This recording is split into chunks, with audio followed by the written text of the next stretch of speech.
Assalamualaikum warahmatullahi wabarakatuh. Apa kabar Sobat Radio Malam? Semoga kita semua dalam keadaan sehat, dilancarkan rezekinya dan diberi keberkahan dunia dan akhirat. Amin ya robbal alamin. Tidak pernah akur dengan tetangga. Abu Nawas saling ejek di tempat acara syukuran.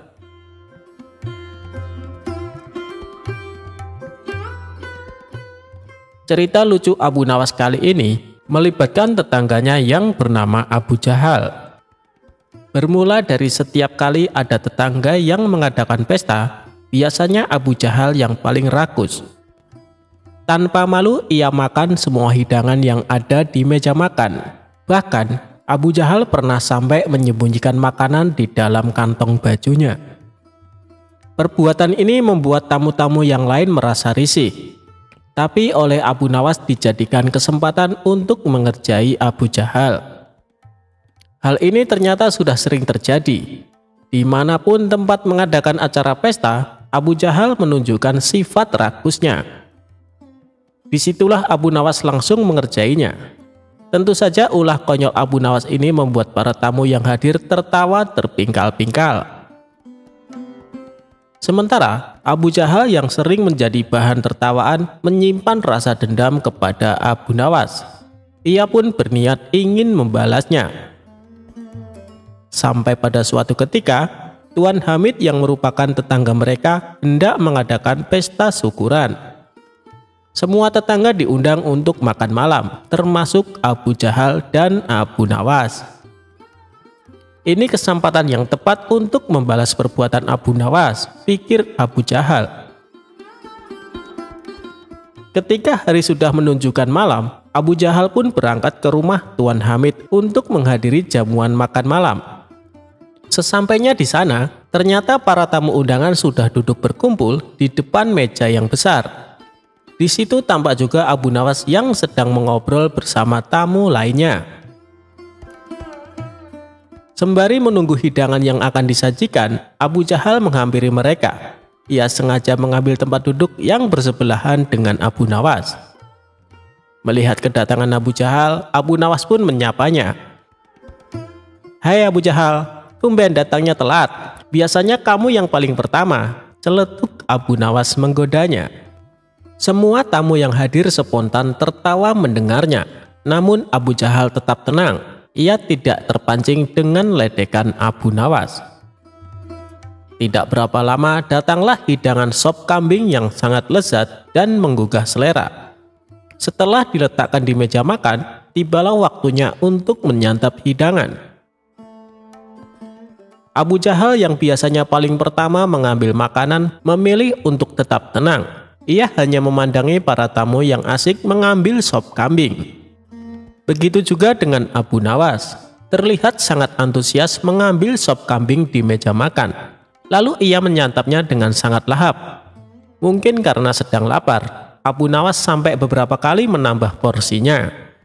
Melihat tingkah Abu Nawas ini, terbesit di benak Abu Jahal untuk membalas dendam. Ia pun mengejek Abu Nawas. "Hei Abu Nawas, kamu seperti serigala yang kelaparan. Atau barangkali kamu dendam ya sama kambing itu, sampai-sampai sangat bersemangat untuk menghabisi sopnya," olok Abu Jahal. Para tamu undangan langsung tertawa mendengar ucapan Abu Jahal. Sementara Abu Nawas yang baru tersadar kalau dirinya menjadi bahan tertawaan segera membalas ejekan Abu Jahal. "Hei Abu Jahal, sop kambing ini lezat sekali. Kenapa kamu tidak memakannya? Biasanya kan kamu paling pertama dan yang paling banyak memakannya. Jangan-jangan kamu dibesarkan oleh induk kambing ini ya? Dan dia yang menyusuimu waktu kecil. Makanya kamu tidak tega untuk menyantap dagingnya," balas Abu Nawas. Mendengar ucapan Abu Nawas, para tamu yang hadir tertawa terpingkal-pingkal. Bahkan mereka tertawa lebih kencang dari sebelumnya.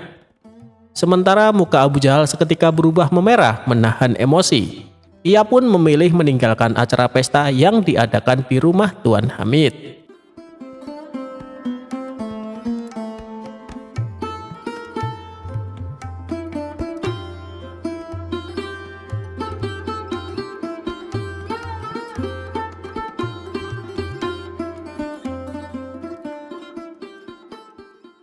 Abu Nawas, dan buah anggur. Pada suatu hari, hakim di istana telah wafat karena suatu penyakit. Raja menyuruh orang yang dikenalnya menjadi hakim baru di istana. Semua orang mengira hakim tersebut akan kejam dan bengis kepada para rakyat. Tak lama kemudian, hakim baru datang ke istana. Beberapa rakyat yang melihat hal tersebut pun datang ke istana dengan membawakan buah sebagai tanda selamat. Hakim bertanya kepada seluruh rakyat yang datang, "Di mana Abu Nawas?" "Kami tidak tahu, Tuan Hakim," jawab salah satu rakyat. Kemudian, setelah selesai dari istana, beberapa orang memberitahu Abu Nawas mengenai hakim baru. Setelah mengetahui hal tersebut, Abu Nawas pergi ke istana dengan membawa buah-buahan di atas nampan. Sayangnya, ketika di jalan semua buahnya jatuh menggelinding. Abu Nawas berusaha mengambil semua buah-buahannya. Karena cukup kesal dan lelah, Abu Nawas memakan semua buah-buahan hingga tersisa satu butir buah. Satu butir buah tersebut dibawanya ke istana. Dan hakim baru yang melihat Abu Nawas menyambutnya dengan hangat. Kemudian Abu Nawas mempersembahkan satu butir buah yang dia bawa. Dengan hal itu, ternyata hakim malah senang. "Meskipun hadiahmu sederhana, kamu berhak menerima hadiah yang besar dariku," ucap hakim. Hakim kemudian meminta prajurit untuk memberikan satu kantong uang yang banyak. Abu Nawas senang dengan pemberian hakim baru. Kemudian dia kembali pulang ke rumah. Sesampainya di rumah, Abu Nawas menceritakan semuanya kepada istrinya.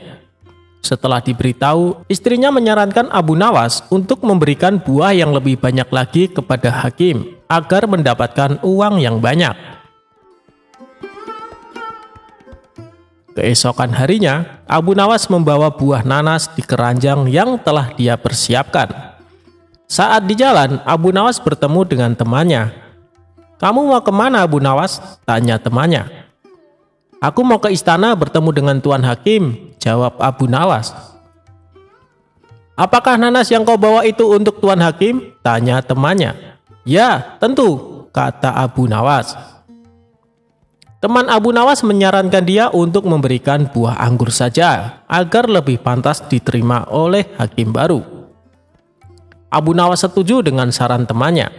Kemudian dia pergi ke pasar untuk membeli anggur terbaik di sana. Akhirnya sampailah Abu Nawas ke istana dan hakim baru menyambutnya dengan hangat. Setelah mengetahui buah yang dibawa Abu Nawas, hakim sangatlah marah. "Kamu tahu kan saya paling benci dengan buah anggur," ucapnya penuh dengan emosi. Kemudian hakim meminta prajurit untuk melempari buah anggur ke Abu Nawas. Ketika dilempari buah anggur, Abu Nawas malah berkata, "Alhamdulillah." Mendengar ucapan Abu Nawas berkali-kali, hakim merasa heran.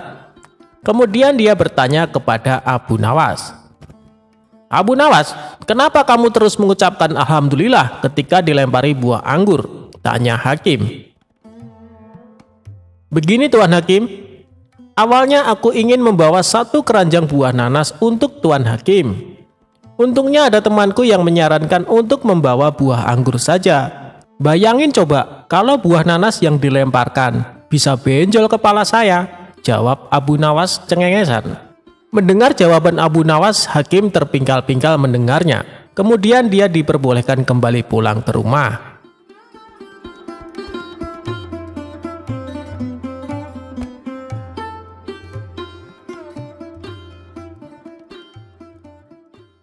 Abu Nawas menjadi pengacara.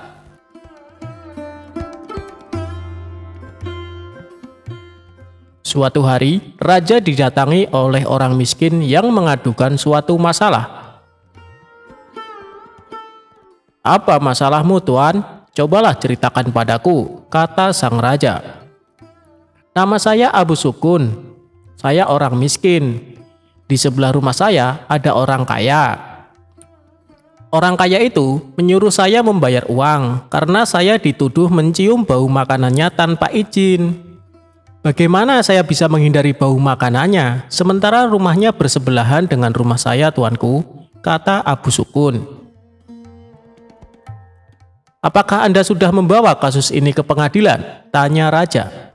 Sudah, tuanku, namun hakim telah menghukum saya untuk membayar 100 dinar atas permintaan orang kaya itu. Saya tidak punya uang untuk membayar sebanyak 100 dinar. Orang miskin seperti saya, dari mana saya mendapatkan uang sebanyak itu? Jawab Abu Sukun dengan sedih. Jika hakim telah mengambil keputusan, itu artinya kau bersalah dan harus membayar dendanya, kata raja. Tiba-tiba Abu Nawas berbisik kepada raja. Raja mengangguk tanda setuju dengan Abu Nawas. Besok saya akan pergi ke pengadilan untuk meminta masalah ini untuk dibicarakan lagi supaya mendapat keadilan, kata raja. Sudahlah, aku akan membantumu. Baginda ingin masalah ini diselidiki dan diadili dengan baik, kata Abu Nawas kepada Abu Sukun. Tengah malam, Abu Nawas meminta raja untuk pergi ke rumah hakim. Tiba-tiba mereka mendengar percakapan di rumah hakim. Dengan cepat, Abu Nawas dan raja bersembunyi sambil mendengarkan percakapan dari dalam rumah hakim. Saya mendengar raja ingin kasus saya dibawa ke pengadilan lagi. Ini uang 100 dinar saya berikan kepada Anda, agar kasus ini saya menangkan, kata si kaya. Raja pun terkejut dan marah. Besok kita harus pergi ke pengadilan, dan tuanku harus menjadi saksi atas perbuatan mereka, kata Abu Nawas. Keesokan harinya di pengadilan. Hakim, Abu Sukun telah mencium bau makanan dari rumah saya tanpa izin. Sebagai bukti, Abu Sukun semakin gemuk sementara saya semakin kurus.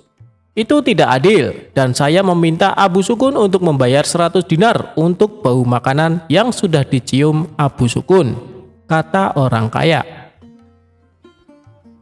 Di pengadilan, Abu Nawas adalah pengacara Abu Sukun. Abu Nawas berkata, Hakim, tidak adil jika Abu Sukun dihukum hanya karena mencium baunya saja. Sedangkan orang kaya ini yang memakan makanan dan merasa kenyang. Agar adil, saya usulkan agar orang kaya ini dibayar dengan mendengarkan suara 100 keping dinar, kata Abu Nawas tegas. Sementara, uang 100 dinarnya harus diberikan kepada Abu Sukun karena sudah difitnah.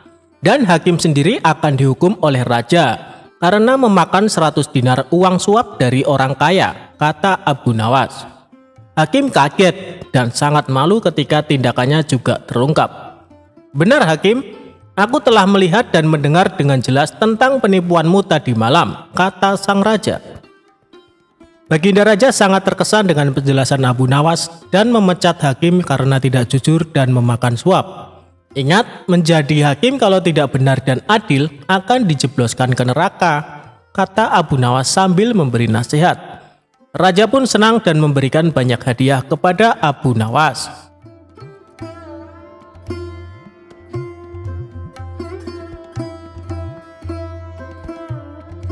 Abu Nawas anti hujan.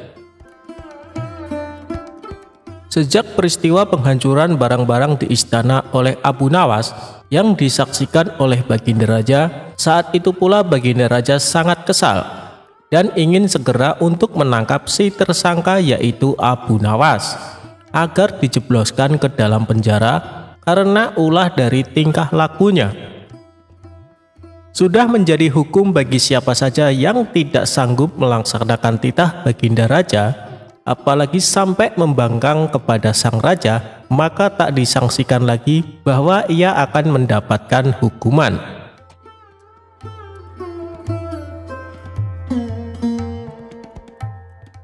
Baginda Raja pun tahu Abu Nawas amat begitu takut kepada beruang. Suatu hari, Baginda Raja memerintahkan prajuritnya untuk menjemput Abu Nawas agar bergabung dengan rombongan Baginda Raja berburu beruang. Abu Nawas merasa takut dan gemetar, tetapi ia tidak berani menolak perintah dari Baginda Raja tersebut. Dalam perjalanan menuju ke hutan, tiba-tiba cuaca yang cerah berubah menjadi mendung beraroma kegelapan. Seketika Baginda Raja langsung memanggil Abu Nawas. Dengan penuh ta'zim dan rasa hormat, Abu Nawas pun mendekati Baginda Raja. Tanya Baginda Raja tanpa sedikit pun senyum di wajahnya. "Ampun tuanku, hamba belum tahu," jawab Abu Nawas dengan polosnya.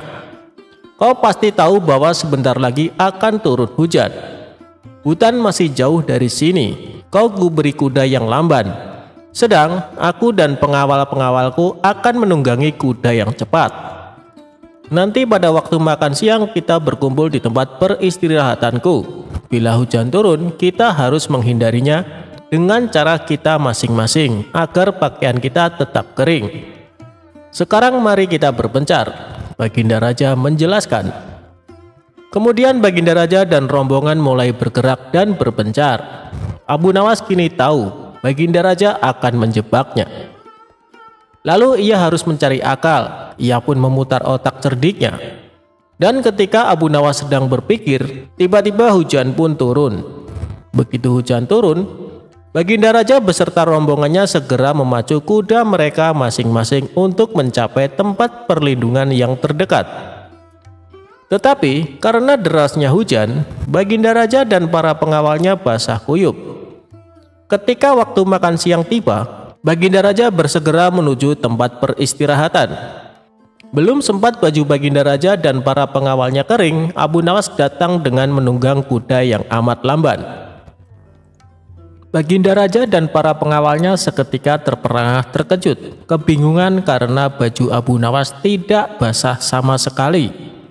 Padahal dengan kuda yang paling cepat pun, Baginda Raja beserta para pengawalnya tidak bisa mencapai tempat berlindung yang paling dekat sekalipun. Pada hari berikutnya, Abu Nawas diberi kuda yang cepat yang kemarin ditunggangi oleh Baginda Raja sendiri. Kini Baginda Raja dan para pengawal-pengawalnya menunggangi kuda-kuda yang lamban. Setelah Abu Nawas dan rombongan kerajaan berpencar, hujan pun turun seperti kemarin. Ini hujan lebih deras daripada hari kemarin. Baginda Raja dan para pengawalnya lagi-lagi basah kuyup karena kuda yang mereka tunggangi tidak bisa berlari dengan kencang. Pada waktu makan siang tiba, Abu Nawas pun tiba di tempat peristirahatan lebih dahulu daripada Baginda Raja beserta rombongannya. Kemudian Abu Nawas menunggu Baginda Raja. Selang beberapa saat, Baginda Raja dan para pengawalnya tiba dengan pakaian yang basah kuyup. Melihat Abu Nawas dengan pakaian yang tetap kering seolah tidak terkena hujan, atau memang Abu Nawas manusia anti hujan, saat itu pula Baginda Raja menjadi penasaran dibuatnya. Beliau tidak sanggup lagi menahan keingintahuan yang selama ini disembunyikannya. "Terus terang bagaimana caranya kamu menghindari hujan, wahai Abu Nawas?" tanya Baginda dengan penuh rasa penasaran. "Mudah tuanku yang mulia," kata Abu Nawas sambil tersenyum. "Sedangkan aku dengan kuda yang cepat saja tidak sanggup untuk mencapai tempat berteduh terdekat, apalagi dengan kuda yang sangat lamban ini," tegas Baginda Raja. "Hamba sebenarnya tidak melarikan diri dari hujan, Tuan, tetapi begitu waktu hujan turun, lalu hamba secepat mungkin melepas pakaian hamba dan bersegera melipatnya, lalu mendudukinya. Ini hamba lakukan sampai hujannya berhenti," ungkap Abu Nawas. Diam-diam Baginda Raja akhirnya mengakui kecerdikan Abu Nawas.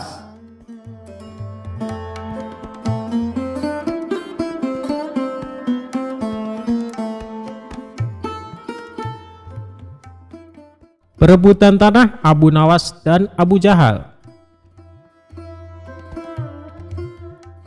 Dikisahkan, Abu Nawas mempunyai tetangga yang licik. Dia adalah Abu Jahal. Abu Jahal mempunyai kebun yang ditanami berbagai macam buah-buahan. Kebunnya ini berdekatan dengan kebun milik Abu Nawas. Antara kebun Abu Jahal dan kebun milik Abu Nawas hanya dibatasi oleh tumpukan batu. Abu Jahal berkeinginan menambah luas area kebunnya. Ia pun berpikir keras agar keinginannya terwujud. Hal ini sampai membuat Abu Jahal susah tidur. Tiba-tiba terlintas pikiran jahat di benaknya.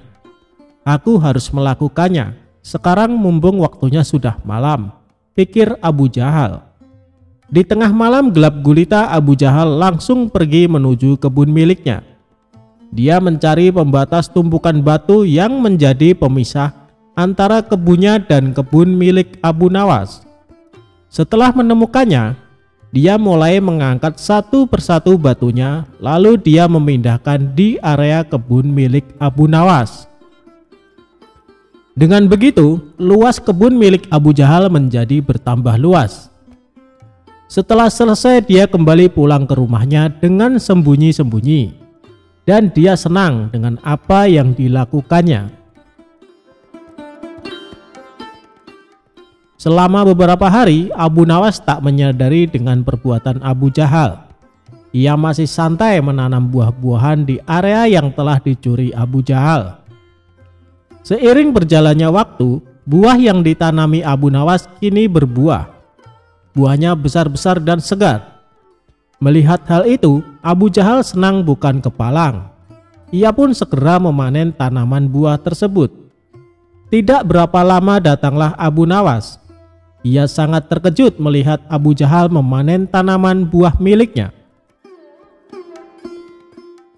"Hei Abu Jahal, apa yang kamu lakukan?" seru Abu Nawas. "Aku sedang memanen buah yang ada di kebunku," jawab Abu Jahal. "Apa kau bilang? Ini masih area kebunku Abu Jahal," balas Abu Nawas. "Hei Abu Nawas, kamu mengigau ya? Coba kau lihat batu pembatasnya," tegas Abu Jahal. Sejenak Abu Nawas terdiam. Kenapa tumpukan batunya bisa pindah ya? Atau aku yang kurang teliti, pikir Abu Nawas. Tapi kan buah itu aku yang menanamnya, Abu Jahal, ucap Abu Nawas. Itu sih salahmu sendiri, kenapa menanam buah di area kebunku? Berarti ini adalah milikku, sahut Abu Jahal. Kurang ajar, ini pasti ada yang tidak beres, kata Abu Nawas dalam hati.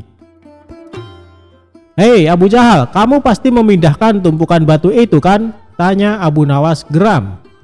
"Jangan fitnah kamu, aku bisa mengadukannya kepada Tuan Hakim," balas Abu Jahal menggertak.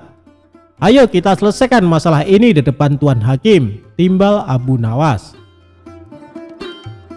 Maka keduanya menghadap Tuan Hakim. Di hadapan Tuan Hakim, antara Abu Nawas dan Abu Jahal saling mengadukan masalahnya.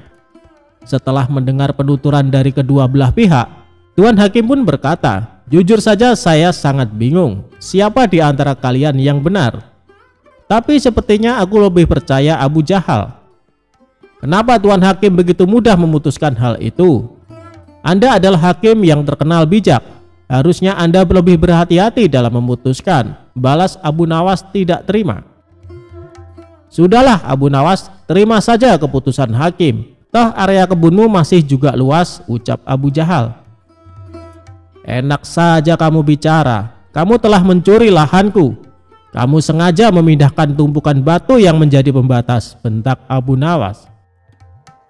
"Saya harap kalian berdua diam. Apa yang akan saya putuskan tidak bisa diganggu gugat. Dan keputusan saya adalah tanah yang kamu tanami buah adalah milik Abu Jahal," kata Tuan Hakim memutuskan. Mendengar hal itu, Abu Jahal merasa sangat senang. "Terima kasih Tuan Hakim, Anda adalah hakim yang paling bijak yang pernah saya kenal," sahut Abu Jahal. Sementara Abu Nawas hanya bisa pasrah menerima keputusan tersebut. "Asik, sekarang aku punya kebun lebih luas dari Abu Nawas," batin Abu Jahal kegirangan. "Oh iya, Abu Jahal, berapa luas kebunmu?" tanya Tuan Hakim. 1,5 hektar, Tuan Hakim, jawab Abu Jahal. "Kalau kamu Abu Nawas, berapa luas kebunmu?" tanya Tuan Hakim kembali. "Sebenarnya luas kebun saya 1,5 hektar. Tapi karena setengahnya dicuri sama Abu Jahal, luasnya jadi tinggal 1 hektar, jawab Abu Nawas. "Kalian tahu tidak kenapa saya tanya luas kebun kalian? Karena kemarin saya dapat surat langsung dari Baginda Raja. Beliau memerintahkan kepada saya, barang siapa yang mempunyai kebun yang luasnya lebih dari 1 hektar, maka akan disita negara beserta isi-isinya. Dan bagi siapa saja yang menentang peraturan ini akan dihukum mati. Hal ini Baginda Raja terpaksa lakukan karena kondisi keuangan negara sedang krisis, kata sang hakim menjelaskan. Seketika raut wajah Abu Jahal yang tadinya ceria mendadak berubah menjadi terkejut. Waduh, celaka. Aku akan kehilangan kebunku, pikir Abu Jahal ketakutan. Maaf Tuan Hakim, sebenarnya luas kebun saya hanya 1 hektar, tutur Abu Jahal. Tadi kamu bilang katanya luas kebunmu 1,5 hektar, sekarang bilangnya 1 hektar. Kamu jangan main-main Abu Jahal, bentak Tuan Hakim. Saya berani bersumpah Tuan Hakim, kebun saya memang luasnya hanya 1 hektar. Tumpukan batu yang jadi pembatas antara kebun saya dan kebun milik Abu Nawas telah saya pindahkan dari tempatnya, ujar Abu Jahal. Oh begitu. Jadi tanah yang ditanami buah oleh Abu Nawas sebenarnya masih area kebun Abu Nawas? Tanya Tuan Hakim memastikan. Benar Tuan Hakim, jawab Abu Jahal. Bagaimana denganmu Abu Nawas? Apakah benar luas kebunmu 1,5 hektar? Tanya Tuan Hakim kepada Abu Nawas. Benar Tuan Hakim, jawab Abu Nawas semakin pasrah. Nah kalau begini kan jelas siapa yang sebenarnya berbohong. Pengawal, tangkap Abu Jahal dan masukkan ke dalam penjara karena dia telah mengaku mencuri area kebun milik Abu Nawas, perintah Tuan Hakim. Tapi Tuan Hakim, kebun saya tidak disita kan? Tanya Abu Jahal khawatir. Tidak ada yang namanya penyitaan. Itu hanya trik saya saja supaya saya bisa menyelesaikan perkara kalian berdua dengan adil, balas Tuan Hakim. Mendengar hal itu, Abu Jahal langsung terkulai lemas, sementara Abu Nawas tersenyum bahagia karena ia bisa mendapatkan kembali luas kebunnya. Demikianlah kisah cerdik Abu Nawas melawan Abu Jahal.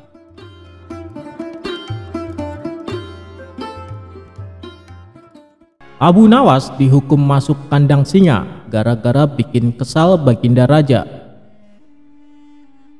Suatu hari Abu Nawas nekat menjahili Baginda Raja. Kali ini usilnya tergolong kelewat batas karena Baginda Raja hampir saja kehilangan nyawa. Akibatnya Baginda Raja menjadi sangat murka dengan ulah Abu Nawas itu. Sebenarnya perbuatan Abu Nawas semata-mata hanya ingin membalas atas perlakuan Baginda Raja kepadanya. Karena bukan sekali 2 kali saja Abu Nawas juga beberapa kali hampir celaka karena perbuatan usil Baginda Raja. Saat ini Baginda Raja diselimuti amarah yang sangat memuncak. Cari Abu Nawas, tangkap dan bawalah ke sini, perintahnya. Beberapa pengawal kerajaan langsung berangkat menuju rumah Abu Nawas. Sesampainya di sana, mereka menangkap Abu Nawas dengan kasar.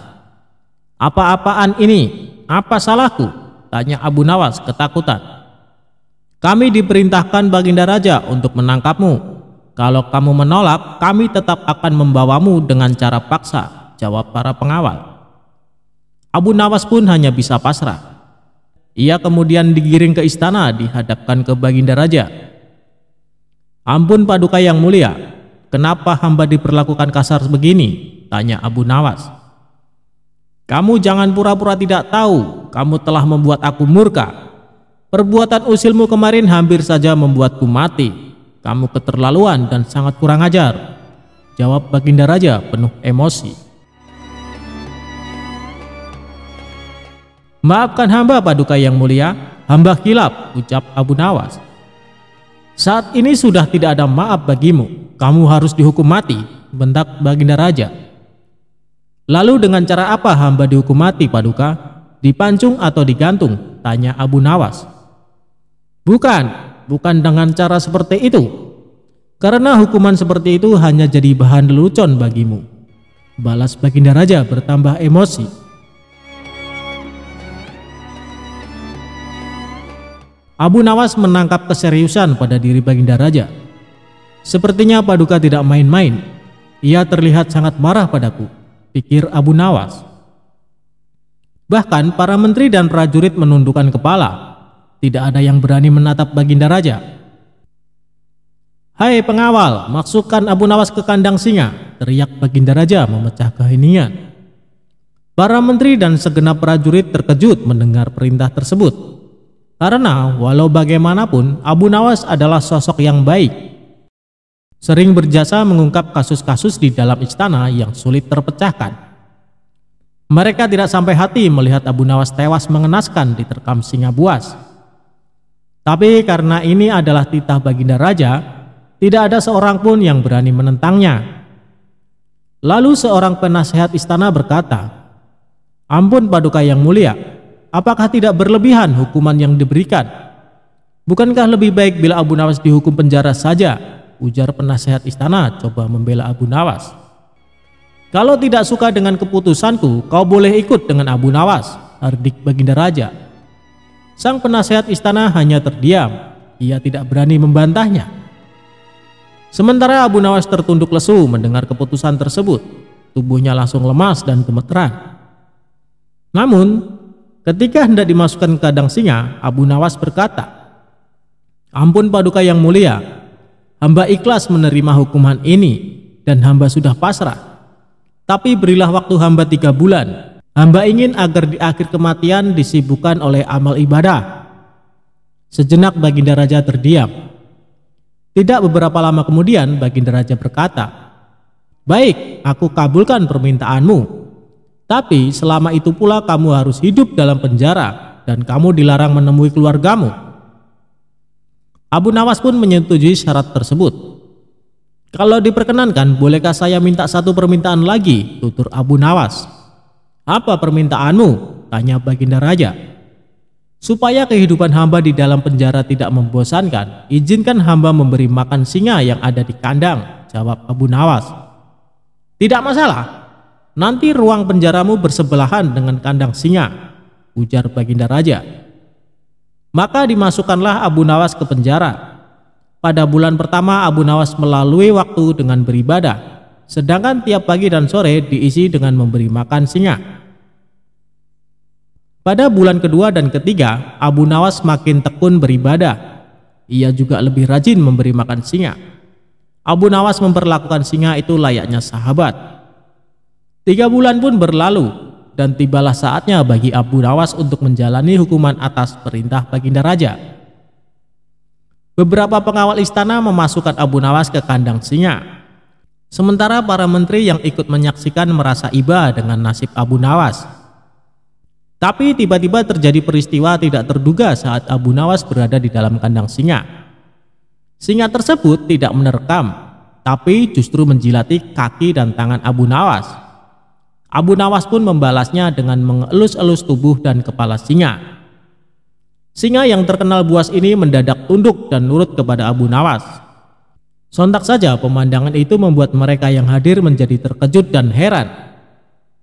"Abu Nawas ternyata punya kesaktian," ujar salah satu menteri. Dikarenakan singa itu tidak menerkam, akhirnya Abu Nawas dikeluarkan dari kandang singa dan disuruh menghadap Baginda Raja. "Hei Abu Nawas, kenapa singa itu tidak mau menerkammu? Kamu punya kesaktian apa?" tanya Baginda Raja merasa heran. "Sama sekali hamba tidak punya kesaktian Paduka," jawab Abu Nawas. "Tapi kenapa singa itu tidak memakanmu?" tanya Baginda Raja lagi. "Begini Paduka yang mulia, selama 3 bulan ini hamba rutin memberi singa itu makan dan minum. Dan hamba juga memperlakukan dia dengan baik. Oleh sebab itulah hamba tidak dimangsanya. Sebab dia pikir hamba adalah orang yang berjasa bagi dia. Padahal hanya 3 bulan hamba memperlakukan dia dengan baik. Dia memang seekor singa yang buas, tapi dia tahu balas budi. Buktinya dia tidak memangsa hamba. Sedangkan Paduka sendiri bertahun-tahun hamba mengabdi kepada Paduka dan berjasa bagi istana ini. Tapi hanya karena satu kesalahan, Paduka begitu tega menjatuhkan hukuman mati kepada hamba," tutur Abu Nawas menjelaskan. Mendengar hal itu, Baginda Raja pun menyadari akan kesalahannya. "Maafkan aku Abu Nawas, aku telah berbuat khilaf. Baiklah, sekarang kamu boleh pulang, dan ini ada hadiah uang untukmu dan keluargamu. Terimalah sebagai rasa terima kasihku karena telah menyadarkanku," ujar Baginda Raja. Berkat kecerdikannya, Abu Nawas kembali lolos dari hukuman mati.